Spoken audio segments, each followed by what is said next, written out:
Eggless red velvet cake বানিয়ে দেখাচ্ছি। এখানে বাটার মিল্কটা রেডি করে রাখলাম। ময়দার সাথে cocoa powder, baking powder, baking soda, গুঁড়া দুধ সমস্ত কিছু দেখো ভালোভাবে মিশিয়ে নিলাম একটা স্ট্রেনারের সাহায্যে চেলে নিয়ে। এরপর দেখো এখানে চিনি, তেল, দই ভালোভাবে মিশিয়ে নিচ্ছি। ভালো করে কিন্তু ২ থেকে ৩ মিনিট একটা হ্যান্ড উইক্স দিয়ে মিশিয়ে নিতে হবে। এখানে কোনো রকমের ইলেকট্রিক হ্যান্ড বিটারের প্রয়োজনই নেই। দেখো খুব সুন্দরভাবে এসেন্স আর কালারটাও আমি দিয়ে দিচ্ছি। অবশ্যই red food jail colour use করছি, তোমরা লিকুইড কালারও দিতে পারো।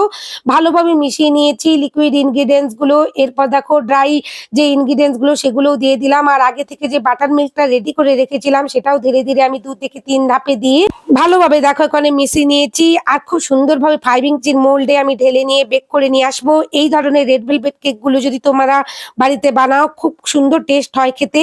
আর এই রেসিপিটা ভালো লাগলে অবশ্যই আমার চ্যানেলটা সাবস্ক্রাইব করে রেখো এরকম নতুন নতুন ভিডিওর জন্য।